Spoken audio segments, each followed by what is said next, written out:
So yeah, I just wanted to, maybe we'll just do a soft start by acknowledging that we have a live audience this evening gathered over in WA, which is really wonderful. Thank you so much for joining us. We have veterinary students from the Climate Change Special Interest Group at Murdoch University in Perth. And I'm hoping maybe a couple of staff members too, I'm not sure. And VfCA volunteer Corinna Latondra is over there with the Perth team.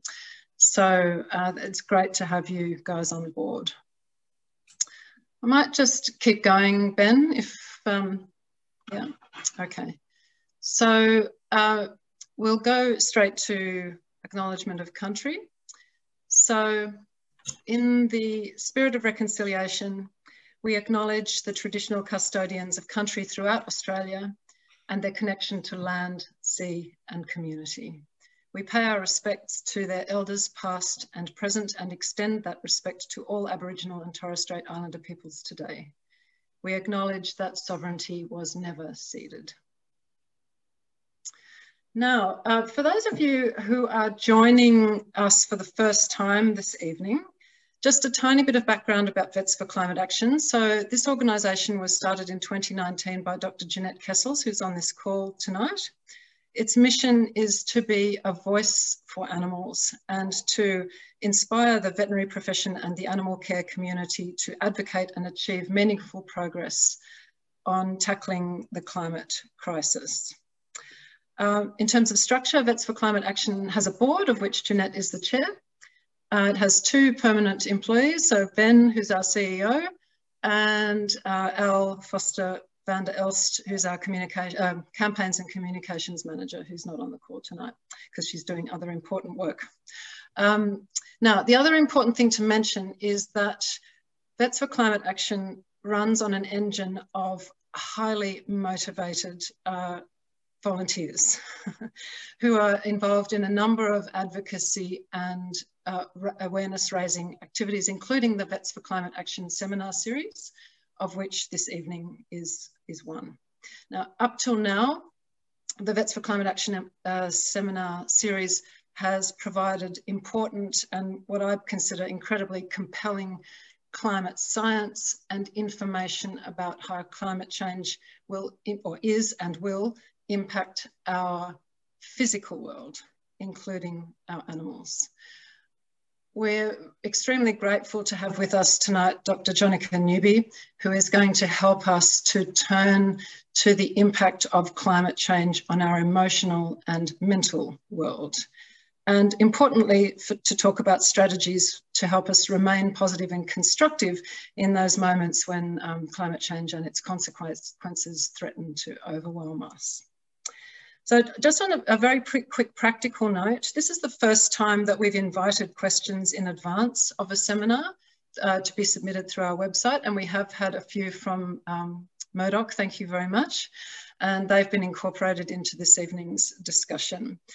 For those of you who weren't aware of that or who haven't had an opportunity to submit anything, but you have something you'd really like to ask or contribute, please put it in the chat, and certainly if time permits, we'll do our very best to address that.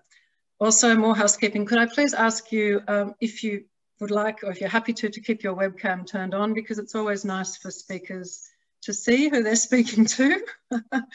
And but if I could suggest that you use the Zoom settings, that the view button in the top right to go to speaker view instead of gallery view once the presentation starts, so that you can more clearly see who's speaking, particularly Jonica.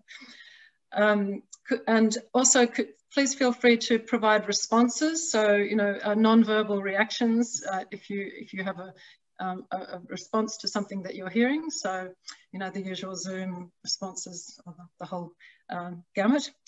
And please also have your microphone on mute while the presenters are speaking. Now, finally, to Jonica. Dr Jonica Newby is a very well-known face on Australian television, particularly through the television program Catalyst. And she is a highly respected and innovative science journalist and former veterinarian way back when. Now, I hope Jonica will allow me to say that she is a very gifted communicator of complex scientific information and ideas. And this is certainly in evidence in her recently published book, Beyond Climate Grief, A Journey of Love, Fire, Snow. I always get that order wrong. A Journey of Love, Snow, Fire, and an Enchanted Beer Can, which she's holding up there for us. Thank you, Jonica. Now, I feel that this book is a really rare achievement because it combines a deeply personal memoir with a really rich treasure trove of factual and practical information that is often quite upsetting, frequently very uplifting, and always motivating. So welcome, Jonica. Oh, thank you. Thank you for that. And I went to Murdoch, by the way, for those of you who don't know. So doubly pleased to see all you guys at Murdoch.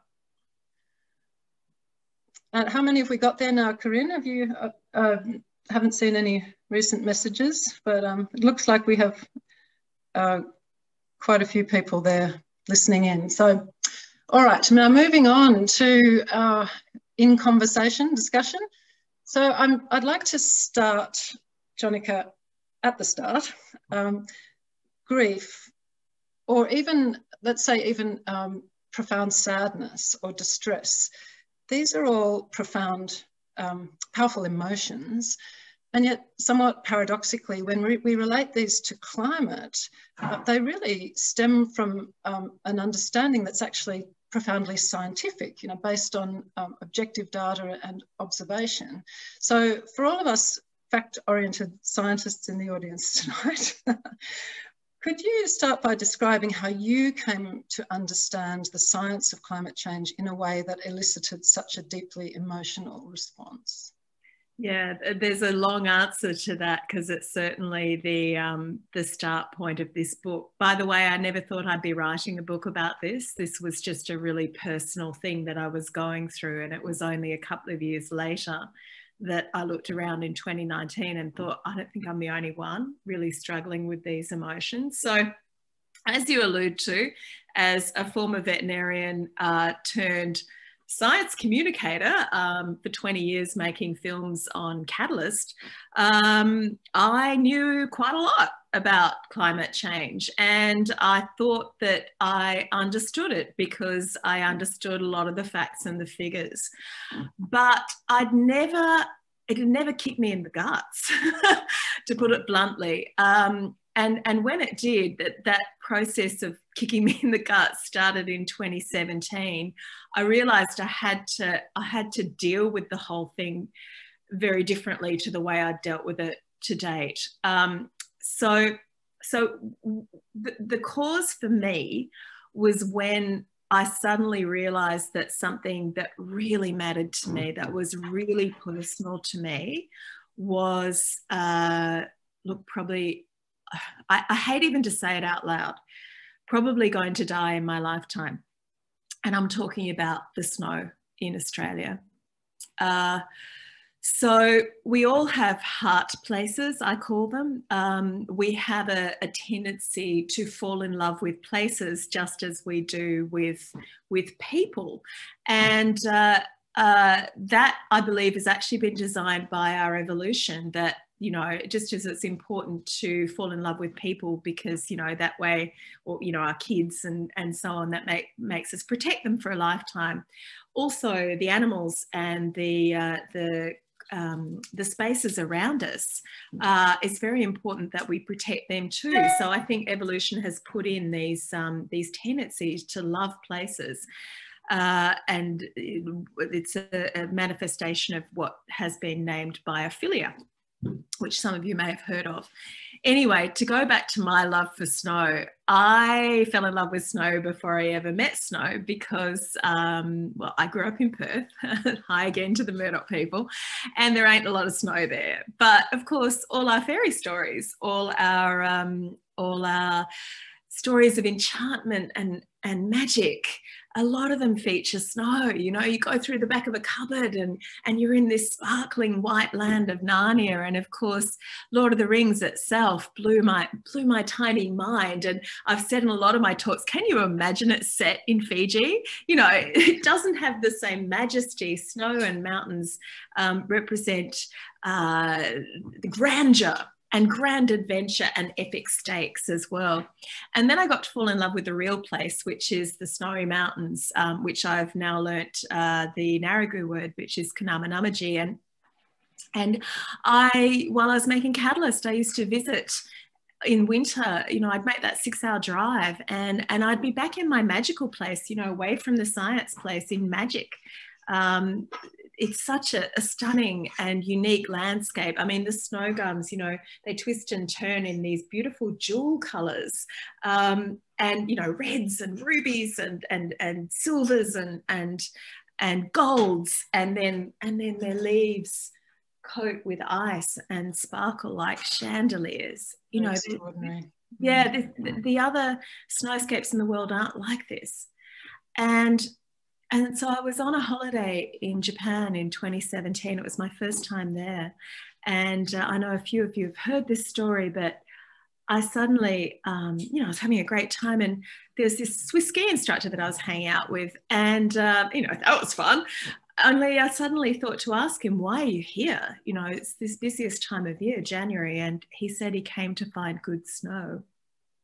And it turned out that the snow hadn't come that winter, that Christmas in Switzerland. And then when later that week, half the Great Barrier Reef died, I looked around at the magical kingdom and went, oh shit. And when I got back to Australia, I couldn't concentrate on other things. It was like one of those moments. So I spent the next 6 months to a year actually researching what's going to happen to the snow worldwide. Look, I won't go into it now. You would all know that from your science background that, like any of these things, when you actually look into the deep ecology and interactions with our whole, you know, web of life, snow is crucial to maintaining the balance in the planet. Yeah, the news on Australia just had me, and Australia's snow in particular, just had me crying a lot. Could I jump in there and say, you're reminding me of one of the lines in the book that certainly impacted me greatly, was when you say that our heart places, these places that we are so fond of, they're still there, but they're irretrievably altered. So we see the damage. It's not like they disappear, although species can disappear. And so, you know, this idea that you might have a heart species, maybe you're, could you expand on that? That for some people it might be an animal that... Well, exactly. I think particularly for vets, you know, you're going to see this grief coming through as well when, say, you work on koalas or particular systems where they're I mean, in Western Australia, while I was there, you know, they went and torched the numbats. And that had me in tears, actually. So, I mean, this webinar is about acknowledging that we can't be dry and detached about these things, that they do hurt, and we need to go through it. And I think, yeah, for vets in particular, the animal side of it as well is going to be particularly likely to send us into grief when we know what's going on. And that's certainly, I wasn't expecting such an emotional reaction for me. And I actually went seeking antidepressants at the time. Now, that's actually not what I ended up doing. I didn't end up taking them. I went on a different journey instead.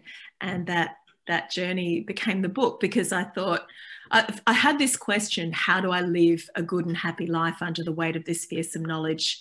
Because if you know the science and then you hit that personal tipping point where all of a sudden it goes from the intellectual to the emotional, then you actually have to work your way through that. It's like getting an illness diagnosis in a way. It resets your sense of the world. And you have to work your way through that. And I thought I could help others if I set out on this memoir quest journey of the book, asking other experts about that. So you mentioned having an illness diagnosis. You know, you in the book you talk about how your grief about about climate and related impacts was compounded by a very personal experience you had with your partner, Robin, when he literally died in front of you, which I still can't quite comprehend that part of the book. It seems so incomprehensible.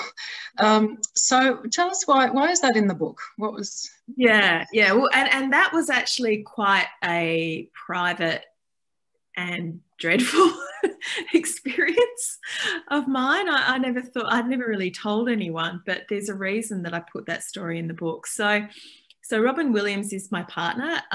Some of you, if you came to the session in Perth last week, would have seen him. So he's alive. It has a happy ending, this story.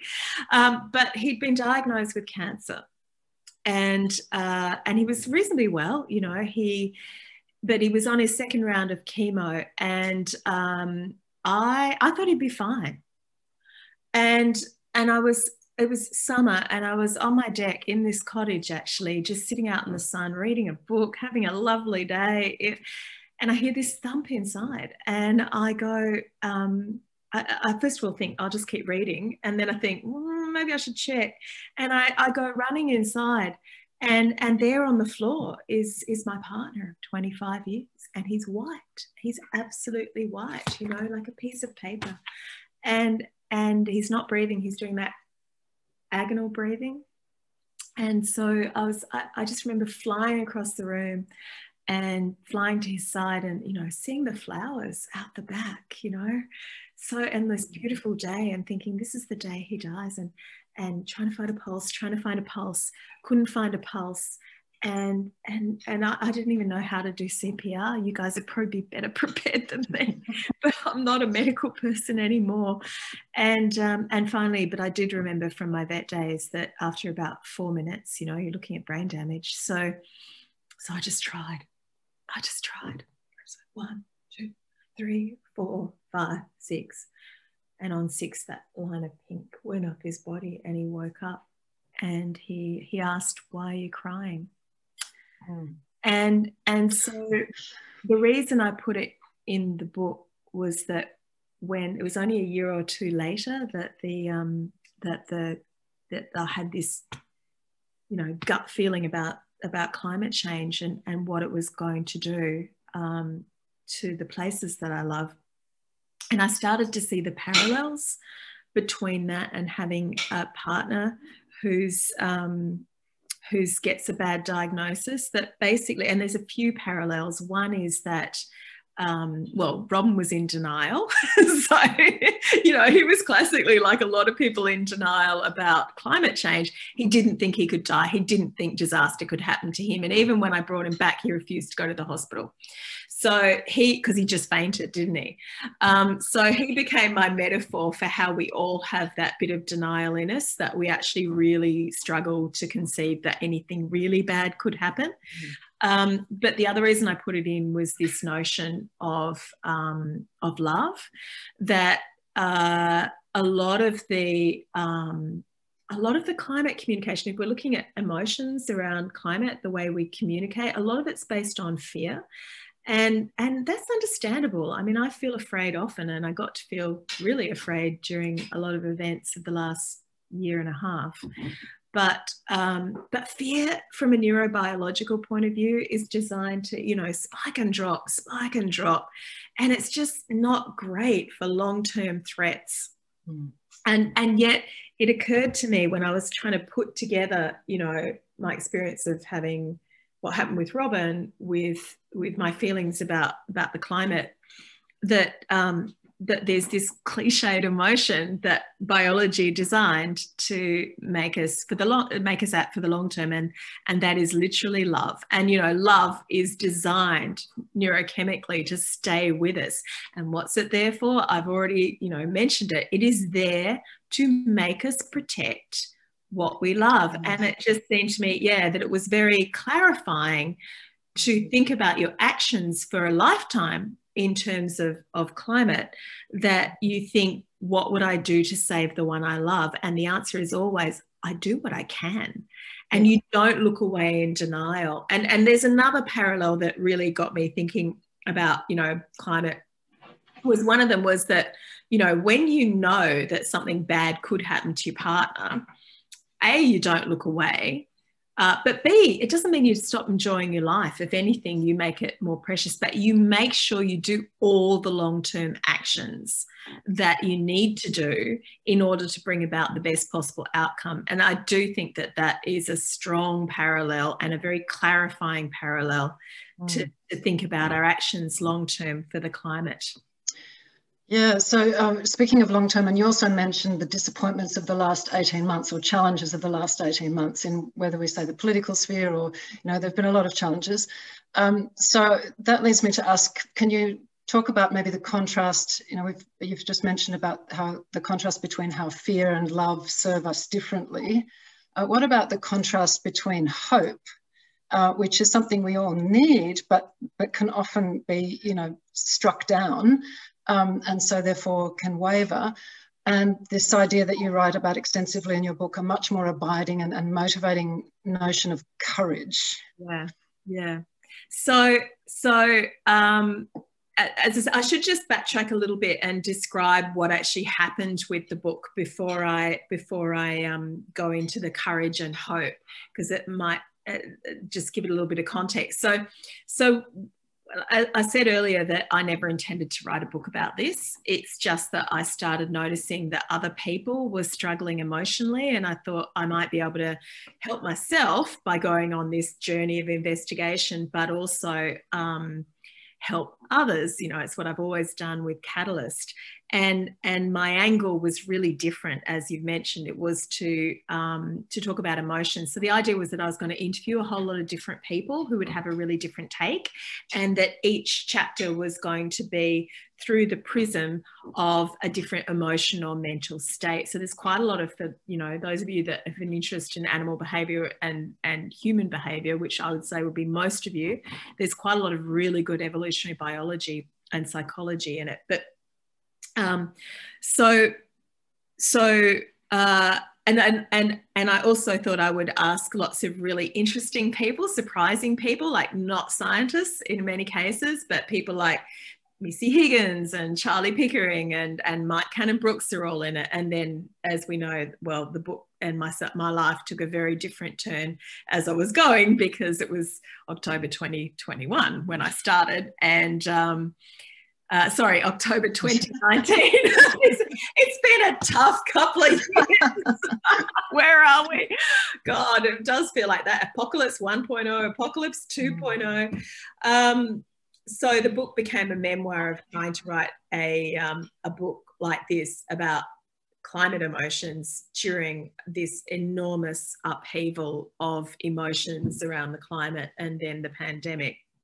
So to go back to that question of hope, I'd felt hope failing me, you know, and when I ask audiences about this and I say, have you ever had moments where you've had your hopes dashed in the last couple of years or longer? And everyone just kind of nods. It's like, yeah, and you feel guilty for not having hope because you're supposed to have hope. It's like a personal failing if you don't have hope. And I even knew from a science point of view that if you've got a hopeful, you know, outlook, then you're more likely to do better at university, and all sorts of studies have been done like this. So it felt like a personal failing, the fact that I was kind of not feeling that hopeful at times, especially when, you know, a certain American president was elected. And then I heard a podcast from a woman, fabulous woman, who's been an activist for many years, Anna Rose. I believe she helped with setting up the Vets for Climate Action.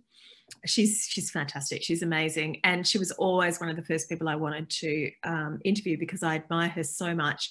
But anyway, in her podcast, she talked about courage.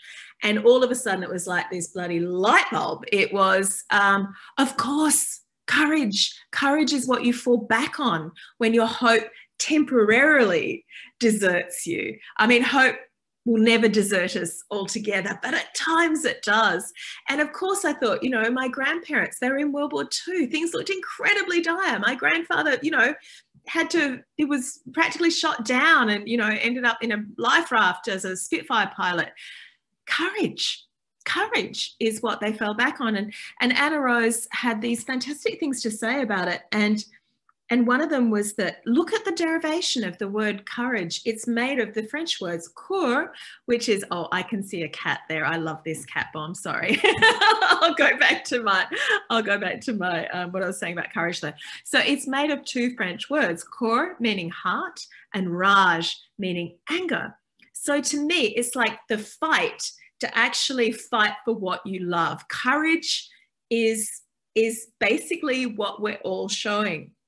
And it's something you can whisper to yourself, but also to others at times when things are looking a bit daunting, such as when a 20,000-foot fire monster descends on your town, as happened to my mother.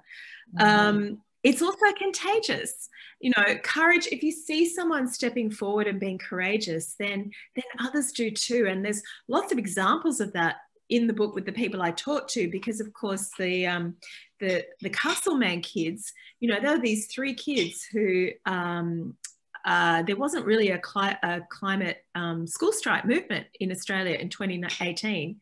And these three kids just decided to copy Greta, these three kids from a small town in Victoria. And all of a sudden, you know, there are 15,000 kids in Australia going to those marches, and those marches then went around the world. I mean, this was incredible courage. And so, yeah, the word courage became something that I keep coming back to. It's very motivating and it's very encouraging. And I mean, yeah. And those students, what I find so incredible is they really do have the most to lose. And they are getting up there and they are exhibiting this incredible courage, which reminds me of what you touch on towards the end of your book, which was one of the most surprising things for me about the book. Not that I'd never felt this, but because I didn't recognize the relationship. And that is the pride that you feel when you see other people being courageous. So it's contagious, but it also fills you with this feeling of yeah. Well, in fact, pride was always going to be the penultimate chapter in my book, although because of events, the way I structured the book had to keep changing, though it became a much more compelling story. It really was quite an epic seeming adventure at times. But the thing about pride is that it has a bit of a bad rap as an emotion. And yet it's a fundamentally important one, or it wouldn't be there and it wouldn't be so powerful. You know, I'm a firm believer that we don't have any strong feelings about anything unless evolution really, really favored them. And, you know, emotions evolved to make us act. In fact, I might just reinforce that right now. That is one of the guiding principles of my book. Emotions evolved to make us act. So if we're feeling strongly about climate, our emotions are telling us something. They're telling us to act. The thing about pride is that pride's unusual. It's what we call a pro-social emotion, and it only occurs in the context of a group, in context of, say, your family. You know, what is the biggest thing you can say to anyone in your family? It's such a powerful word that you only save it for the most important things. And you say, I'm so proud of you, you know, and that's what brings the tears. And so it's like this rewarding emotion that happens when we do hard things, or others in our group do hard things, and we feel proud of them. And I think that that's why it's actually one of the really important emotions in climate action. So like if courage is what it takes to act to protect what you love, then pride is what you feel for yourself, well, not for yourself, often more for those around you, when they have acted to try and protect what they love. And I think all of you might not name the emotion, but by even being part of this organisation, I'm proud of you. I think the love goes both ways. If I could just pick up on something you said a moment ago, that emotions are telling us to act. So this brings me to one of the questions that we received on the website. What about for those among us, our friends, colleagues, family, acquaintances, for whom this urgency and the emotions that we feel around the urgency for climate action all just seems a bit abstract or a bit overcooked? Oh, sorry, that's a terrible pun. Overblown.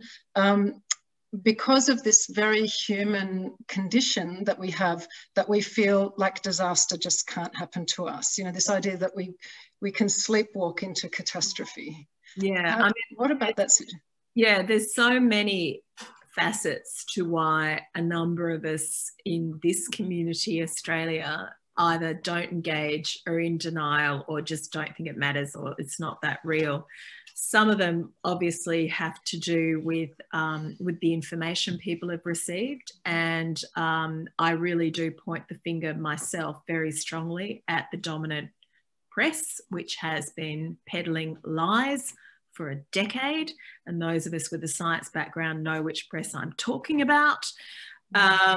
And that makes it very difficult for the non-scientifically trained to actually ascertain whether or not climate change is real. But put aside that mendacious enemy almost of climate action. And so for my book, I was really interested in the kind of denial that we all use, because again, I think it's important to understand, and maybe it can make us a little more forgiving of family members who might not be so engaged. As you know, it took me a while to convince my dad that climate change was real. You know, and I'm a science reporter, and he comes from a deeply conservative voting background, and he says it himself. So I wanted to look at the denial that we all use, and this is this notion that we honestly don't think disaster can happen to us.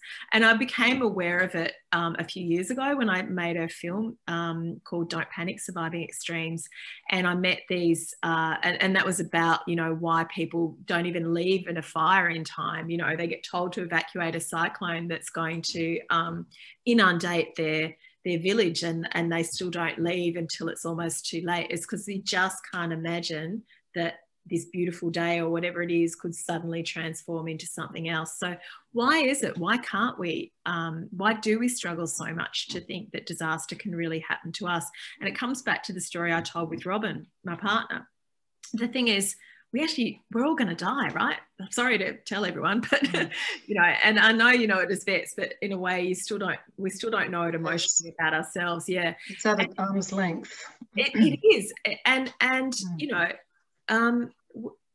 there comes a point where all of a sudden, like I did with Robin, I suddenly realised he could really die. Like I knew it intellectually, but it hadn't hit me emotionally. So, you know, that comes back to this same personal tipping point with climate change. But so do you think everyone needs to reach that point for themselves, or how can we, because this sort of ties in, sorry, I didn't mean to stop you if you had, ties into my next question, which is about for those of us who do get it, and yet feel that partly because of the ambivalence of others, partly because of influences in the media, partly, or for a number of reasons, that we just can't get cut through, which just doesn't seem anything we can do to make a difference. Can you tell us about this idea in the book of active hope? And so we talked about hope before, but this is a variation on that, something quite different.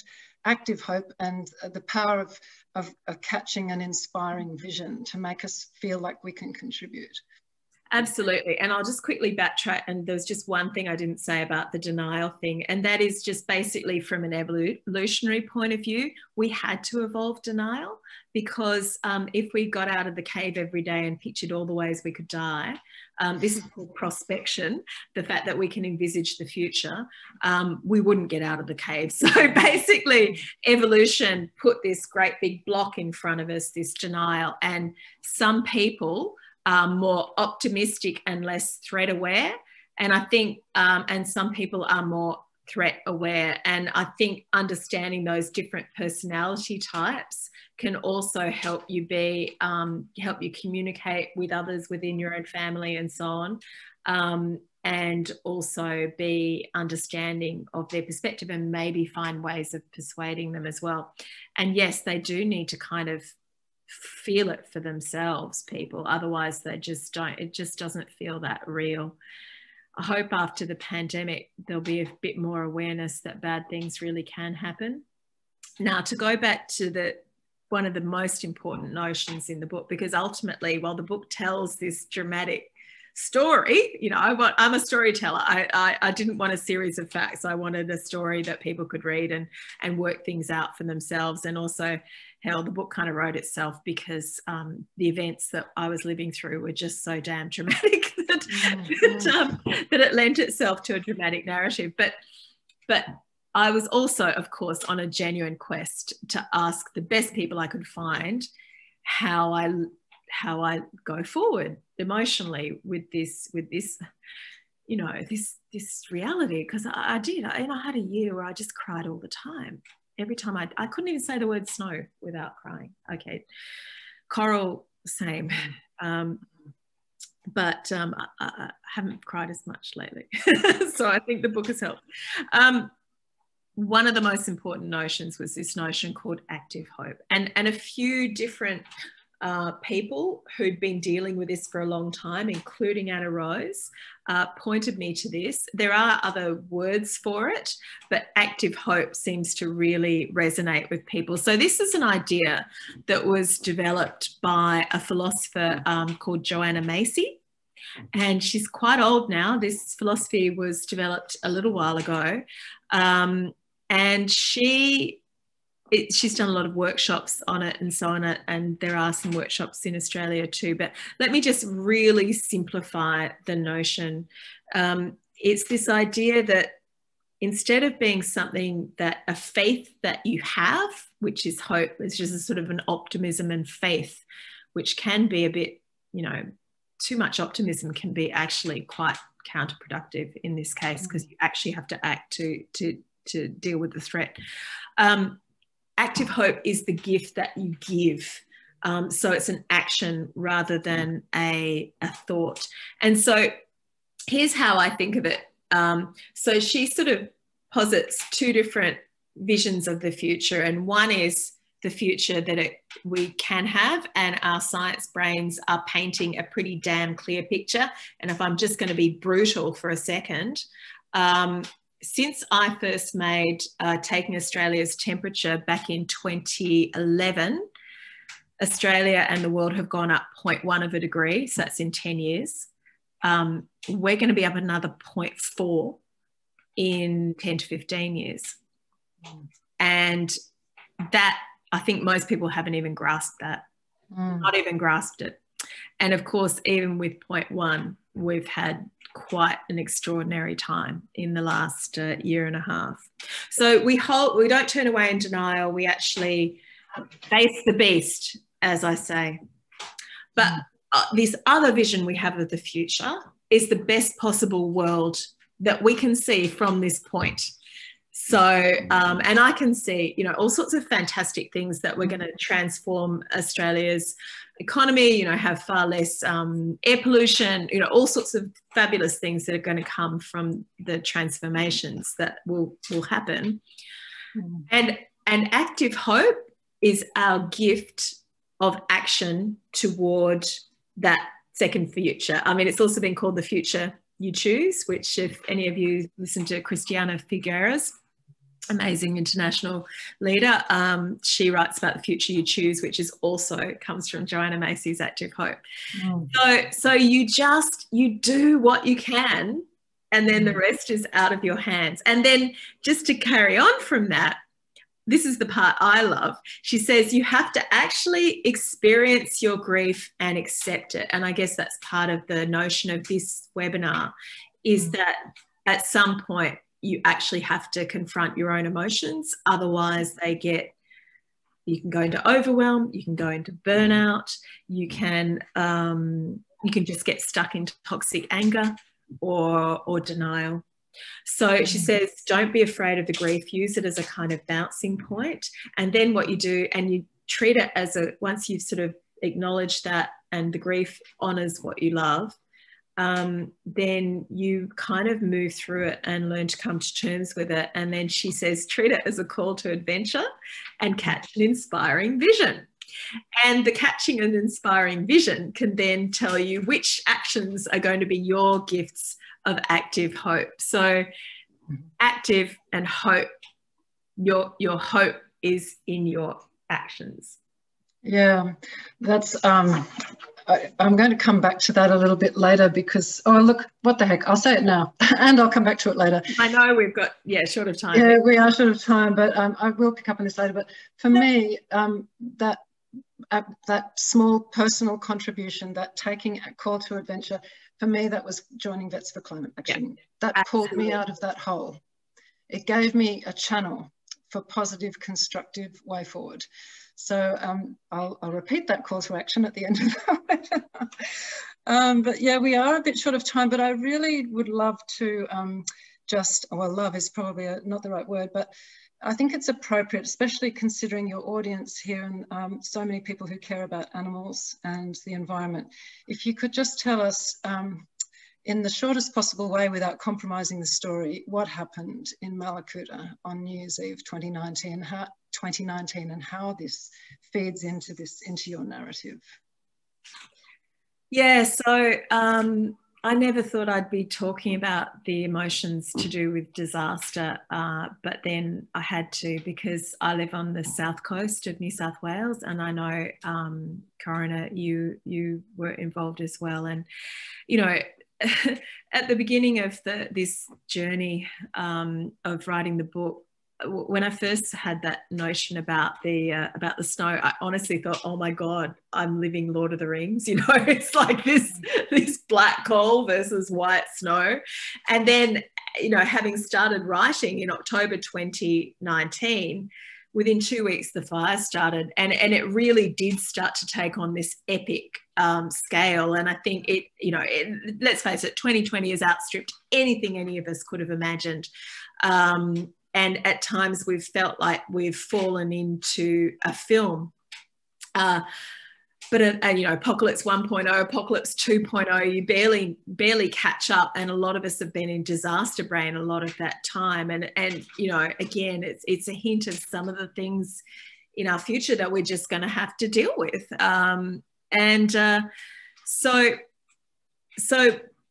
as also part of the narrative, yeah, my mum lives in Malakuta, and I went there after when we were allowed in, and that became a number of the chapters of the book, how you kind of go through that stuff and go find post a transformational growth out of being in those kind of events. And I also asked a whole lot of people who were there, friends of mum's actually, just to tell me what it was like to be there, because I just wanted to know.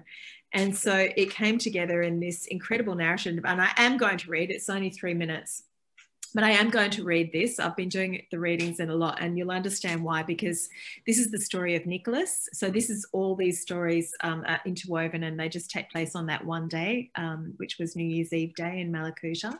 And so Nicholas is someone who stayed to defend his house.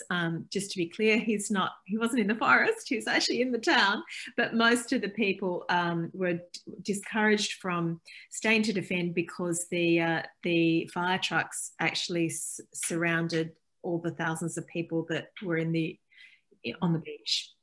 And these guys were on their own. And Nicholas had, his father-in-law was also at the other end of the street defending his house, and they had walkie-talkies, and they were going to communicate that way. But when the whole sky went black, they couldn't see, and the roar of the fire was so loud, the walkie-talkies were useless. So I'll just quickly read this. Unexpectedly on his own, fortified with the desire to protect the life he's built, Nicholas enters survival mode, running up and down the street, fighting spot fires with buckets of water, occasionally a hose. At one point, this is his voice, at one point a power line came down across the road out the front of my house, and it all started sparking. oh God, my hand is at my mouth again. And then everything was blazing behind me, and then everything in front of me was on fire as well. And I just thought, well, I can't go inside the house because all the houses are burning. And then I thought, well, if things get too bad, I'll just zip down to the beach on my bike and I'll kind of hide under the cliff face. That was my genius plan. Good one, I nod. It worked? Well, not really, he laughs. So I jumped on my bike and then I head to the beach. Like a scene from a movie, he pedals like the wind down a corridor of fire. All the houses ablaze, all the tea trees ablaze, flames flying 4 times their height, fireballs arcing overhead. It was just raging through the air, and I get there and there's a staircase that goes down onto the beach, and that was on fire. And I ditched my bike and then I ran down the burning stairs, but the fire actually came down the cliff face and the beach was on fire. All the tussocks, and I saw them start burning down the beach and heading into town. And I was like, holy shit. And I couldn't go that way, and it was burning down the cliff face. So I ran to where the boat ramp is. I got up to the top, and my bike, it was burnt to a crisp. And then another front came through, but on the other side, and it all went all the way down to the boat ramp. And I was kind of stuck in the middle then. So I had to run through the golf course. My jaw is on the floor as Nicholas describes running from the flames, ending up doing a 2-kilometre high-speed loop around the back of the fire front to the other end of Terra Nova Drive, checking in on his father-in-law, and then sprinting back to his end to pick up a bucket again, where, if anything, conditions are worse. There was fire everywhere. Pretty much every fence was on fire, and then the bushes, trees, houses, and then it kind of escalated. Houses would catch on fire, and then the next house would catch on fire. Everything at that time was just chaos, really. I was just running amid this sensory and emotional overload, with 10 houses burning around him. Nicholas's brain encodes a new knowledge, the dreadful keening sound a home makes just before it dies. It starts chuffing like it's burning on the inside. It starts chuffing and you can see it. The windows start to bend, and then bam, the windows pop, and it just explodes like a freaking bomb. And then just the thought in your head, like the animals, all the trees. Nicholas looks up, grieving. It's like all the things, the beauty this place has to offer is burning in front of you, and it's out of your control, you know? There's nothing really. You're just a person with 2 buckets. Now, I know that's a pretty powerful story. One of the reasons, though, that I've ended up reading it in the live events is because it's kind of beautiful. And it also, when I wrote it, I didn't realize what a powerful metaphor it is for all of our actions with climate change, because, you know, literally we're all just a person with 2 buckets. And this is, you know, we can only do what we can do. And we bring what we have, and some of us bring a lot. Some of us are Mike Cannon-Brookes, and we bring billions of dollars to, you know, to transforming our entire economy of Australia and building a bloody great 3,000-kilometre cable to send solar power to Singapore, which is amazing. And some of us are the climate strike kids. You know, there's lots of examples where people in the book just coincidentally, they do a small action, but it actually has a huge impact. But, you know, we can't know what our impact will be, but we just have to try, right? And so the other lovely thing about Nicholas with his 2 buckets is he actually saved his house with those 2 buckets. And so another example, of this small action that had a powerful impact. And also he saved other houses around there. And so, I just say to everyone, you know, you bring your buckets. Bring your buckets and you try. And related to that, there's a quote at the end of the book from Gandhi about whatever you do will be insignificant, and yet it's essential that you do it. Now, I don't want anyone to think that this is a sort of depressing thing, because we've not actually talked about some of the more joyful things and inspiring visions that I acquired along the book, but along the course of the book. But I think it's very clarifying. You just give it your best shot. And actually the buckets, I don't know why I never thought of this before, but I'm thinking of a scene from when my experience of the fire, and I know there are other people on this call who had a very, very dramatic and very close escape from the fires. Right. We can probably all relate to this, is the idea of a chain gang. So if you have enough people passing buckets, I mean, that's how they used to fight fires, right? Passing buckets. So every bucket mattered. every contribution mattered. Yes, and you've just raised something so important, and this is where I got a lot of my hope and active hope and optimism out of going through all these events. As I said, I don't know how many of you were on the East Coast and in the middle of it, but you will have seen what I saw, that far from you know, apocalypse out of a novel turning us all into cannibals, you know, like in the road, what actually happened is that most people, the majority of humans, had their pro-social emotions absolutely brought to the front. Pride, you know, I felt so proud of all those RFS fighters. You know, I cried every time I saw them. But look how many people just donated money, sent clothing, cooked meals. You know, basically emergency centres sprung up like mushrooms after a storm. I mean, just instantly they were there, and everyone was down there trying to help. And so, and this is actually what the research, I went on to do some research on the research, and it turns out that after disasters, far from there being looting and all that sort of thing, you know, which sometimes there's a minor amount, actually there's this spontaneous giving. And so gratitude, compassion. Another thing is that people who've been through something difficult like a disaster are more likely to help a stranger. There's research to show that. So all of it gave me a lot of hope that when we all sort of flip and realize that the threat is real, we'll pull together. More and more of us, we will actually come together, because cooperation as a species is actually what a lot of our emotions are designed to do, because that is our superpower as a species. And, you know, by you guys coming together as Vets for Climate Action, you bring your tribe, you know, there's Farmers for Climate Action, there's a whole lot of other groups. There will be a social tipping point in Australia over the next 10 years. It's starting already. Yeah, we see it too, definitely. And we're really short of time now, unfortunately, but you've brought us towards this. Was supposed to be the last part of the presentation tonight about strategies, specific strategies that we can use. You've already talked about quite a few. And in the remaining time, I'm hoping that you can outline, give a framework of some of the specific strategies that you talk about in the book. But I'd also really love there to be time for that final question about the veterinary profession and the importance of climate awareness in the veterinary profession. So is that something you can do in 5 minutes? Well, can we go an extra 5 minutes and just go 5 over? Well, I'm perfectly happy to do that. It's we're just mindful that it's an evening, but certainly I don't know how the group feels. Can we get a little bit of a reaction about how the group feels about going a little bit over? Yes, no, yeah. Great. Okay, that's enough for me. Okay. That's enough for me. Okay.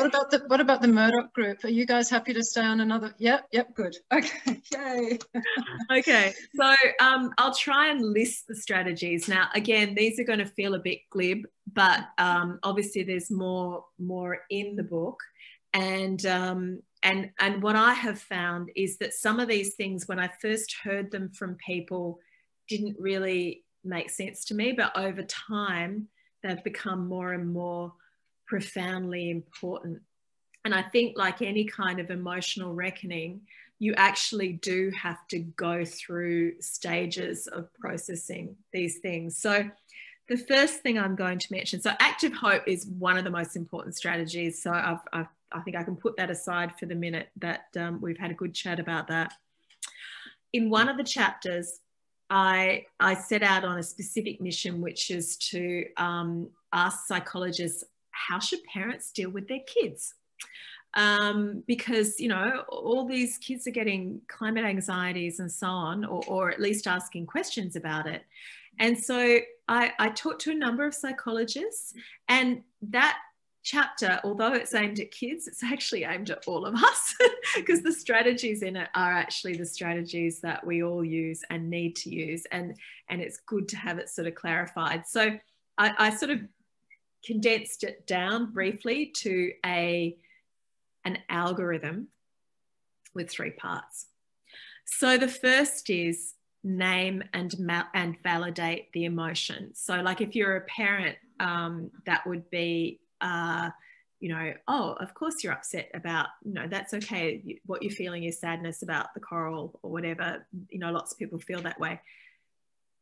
But even just putting out the term climate grief there, you know, I think that's so important to name and validate that emotion, because if you don't acknowledge in yourself what some of these emotions are, you just kind of, you can just end up angry all the time, as my partner often does.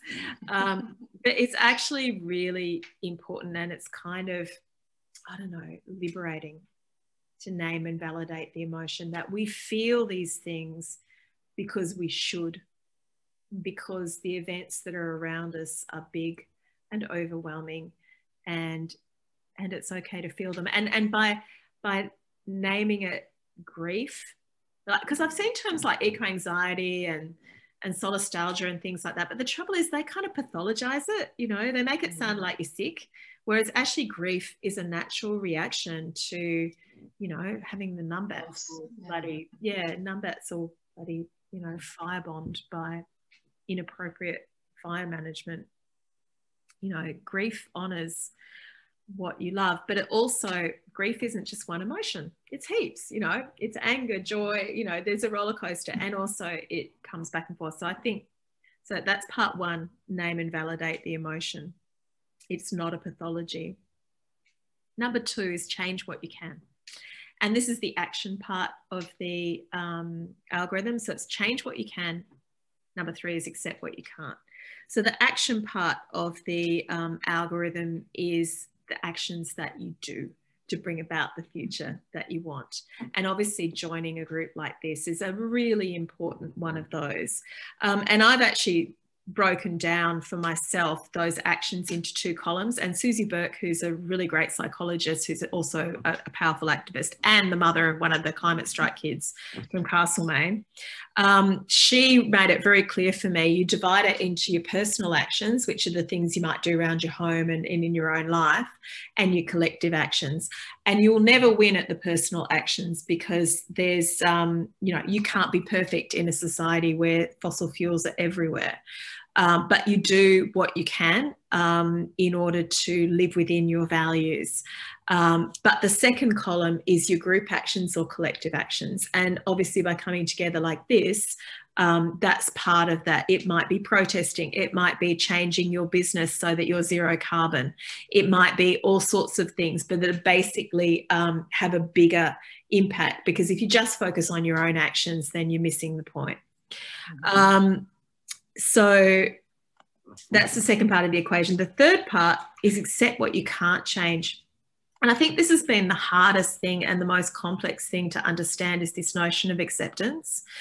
And Anna Rose actually said to me early on, this is one of those things that I didn't get at the time, but kind of a year on, I'm kind of getting it. She said she does everything she can, and then the rest is out of her hands, so she doesn't worry about it too much. That's that acceptance.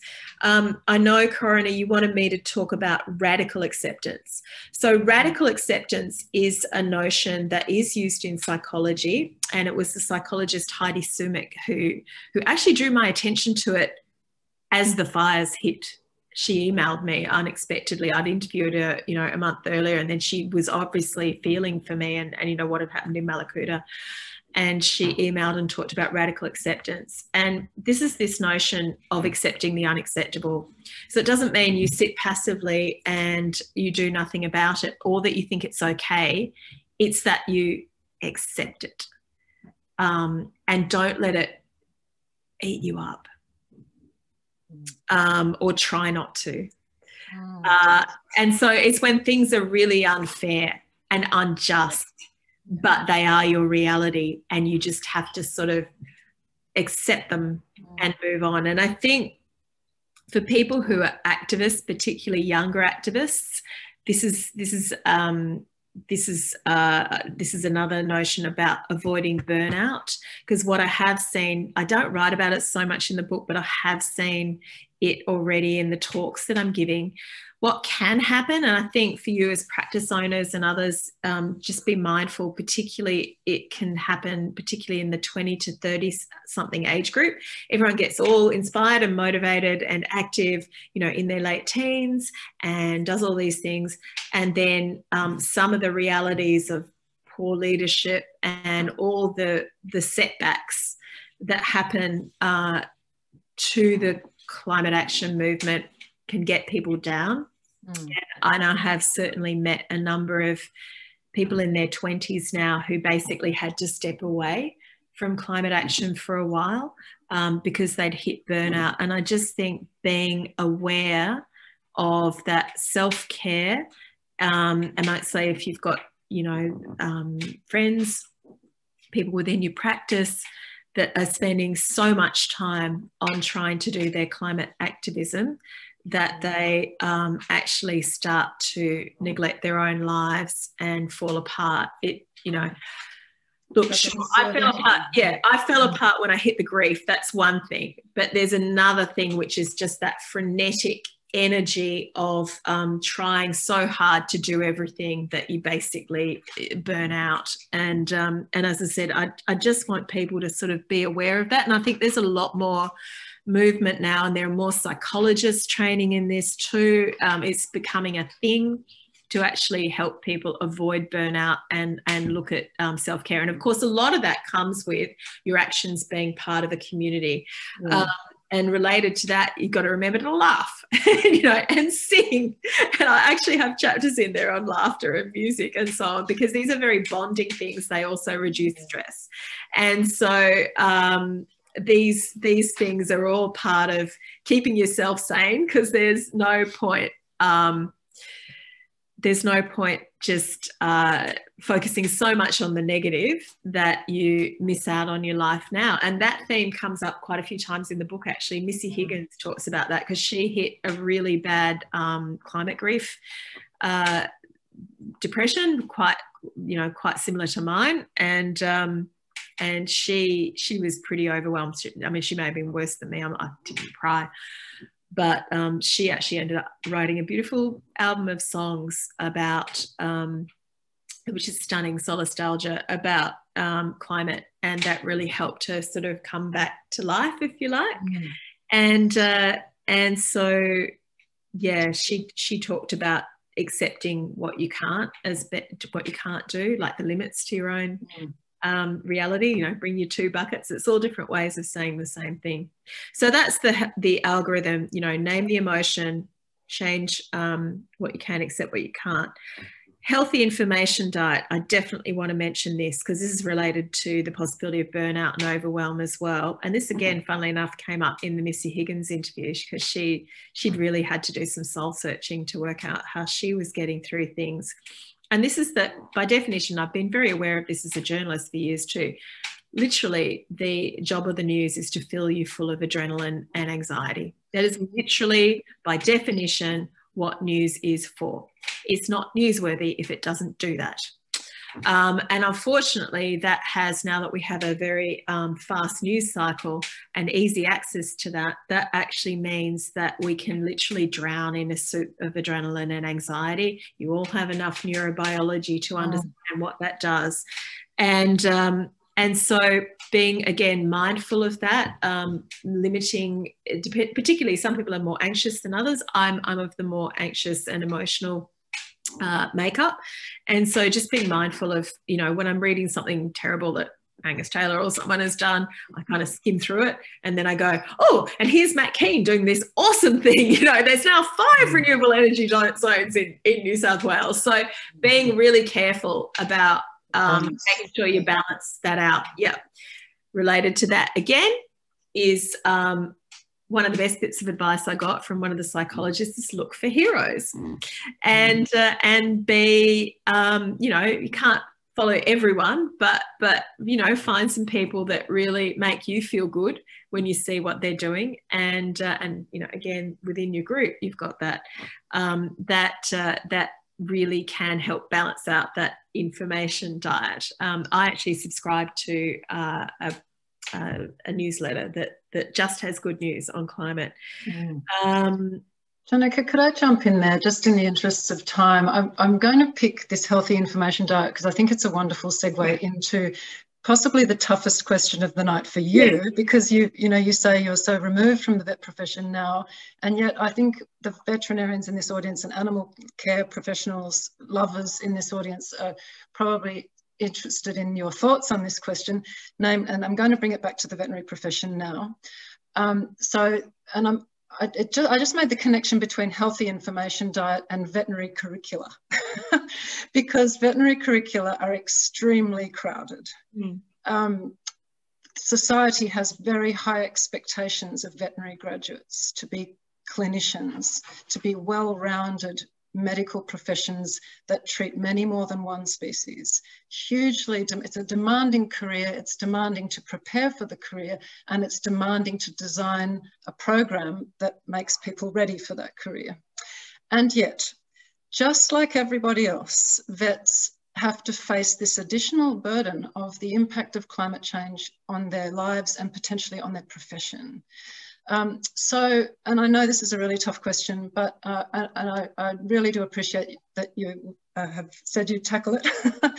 What are your thoughts on how climate change could affect the veterinary profession, and what strategies do you think are best employed to help build, like within veterinary programs or by veterinary professionals or clinics, what are the best strategies for building resilience and leadership in this space?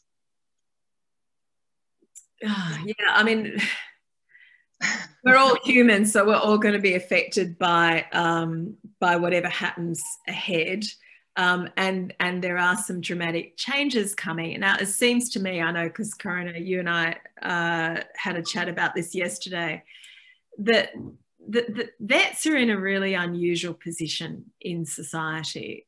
It's a different position to scientists, straight scientists, different position to doctors. You all have a great scientific grounding that makes you actually aware of the climate realities and what's happening. And so, but you also actually interact with the community at a level that very few professions do. Like, it's a really trusted space. You guys are trusted as the experts who can speak for the animals, but you also, you interact with farms, you interact with wildlife, with people in your own practice. So it just seems to me it would be a complete waste to have a veterinary education that didn't also at least hint at some of the knowledge that will be useful in the future about climate change, which are the facts on what's going to happen, but also how our society is going to transform. Now, partly that will be because some of these careers that vets are going to have are going to be in this sustainability space. I mean, I've forgotten the exact details of the recent announcement by the G7, the 30-30-30, to try and protect a whole lot more of the land masses and species. Increasingly, I think this profession will be able to go into more active species preservation as well. There are other careers related to agriculture, for example. I mean, many of you will be going on to farms, and they're all interested in regenerative farming and perhaps how that interacts with altered grazing practices and so on. I mean, there's so many aspects that touch on that. And also, you do get to speak for the animals. I mean, even just from a sort of, a persuasion point of view. To me, I take every opportunity. I often meet people who don't believe in climate change or don't think it's very important to them, and I just have quiet conversations and try to find common ground and all that sort of thing. Vets are in a fantastic place to do that. The other thing about vets is many of you will be small business owners. And so, knowing about how the economics of energy transition and waste and all those kind of things are going to impact you are essential to run a good, effective small business, such as a veterinary profession. I I just think it'd be a really missed opportunity. It's almost like there'd be this big blind spot if vet students don't get offered some substantial understanding of this range of opportunities and threats that are raised by a changing climate, quite apart from the fact that we're just about to get a lot hotter. Yes, look, thank you so much for that response. I'm sure the Murdoch group there will be heartened and encouraged by your perspective there. We're going to have to wrap it up there, but look, it remains for me to say to you, thank you so much for being so generous in sharing what you have learned in the process of researching and writing this book. And just to very quickly summarise, if I may, I'm going to steal a line from your book where you quote your good friend and incredible coral scientist Ove Goldberg, who, if anybody, embodies what courage and active hope looks like, because he has seen the very worst. And yet he still, as he puts it, gets out of bed with his boots on. And that's what you have helped us to visualise tonight, is how we can find our own way to make our unique contribution, turn distress into action, and get out of bed with our boots on to tackle this complex and wicked problem. So thank you so very much for doing that. Thank you. Can I just mention something? You mentioned Hugh Goldberg. When I was having the conversation with him, we talked about active hope and catching an inspiring vision. And we then joked, if everyone catches an inspiring vision, we'll get this thing solved. And, you know, you guys are you're part of that. You're getting your inspiring vision. One of them is this group. So, yeah, if we all do that, we'll get this thing. Yes, well, what a perfect way to segue to another call to action, to say, and I don't want to miss the photo opportunity, because we really must do that too, but it just seems too perfect an opportunity to miss, to say, if you do feel that working with Vets for Climate Action could help you to catch that inspiring vision, there are many different ways that you can contribute or participate in the group. And we have a website and social media that you can jump onto to find ways to communicate with us. We would be very, very happy to talk to you further about everything and anything that Vets for Climate Action does, including its various groups that focus on different things, like the Climate Smart team that's helping to create modules for vet clinics to become more sustainable and to reduce their carbon footprint. We have the seminars team that puts these seminars together. We have a rural team that's working in a very complex and challenging and a space filled with opportunity. We have an industry team that's looking to engage with businesses related to the veterinary profession. And we also have the amazing former chief veterinary officers who are doing some amazing advocacy work, writing letters to the Prime Minister repeatedly, amongst other people, really doing amazing advocacy work. So please reach out to us. And thank you, Ben, for placing some contact information there in the chat. We'd love to talk to you further. But I'd like to close my bit, at least, by thanking you again, Jonica, and to remind everybody that Jonica's book is called Beyond Climate Grief. And we look forward to what you might have up your sleeve next, because hopefully there'll be more where this came from. Thank you. And don't forget to keep a sense of humour, because the last part of the title of my book is the story of the enchanted beer can. So. Yes. And a beer can is pretty much what I feel like right now, I have to confess. I'm sorry, there were a couple of comments and questions in there we didn't quite get to, but we'll certainly keep them on record, and maybe we can, one of them from the vets about are vets uniquely positioned to understand the threat because of their training. I think that's going to fit in with the next webinar as well, which is going to be our first rural focused webinar in late June. So please keep an eye out for the information, for the details about that next webinar as well.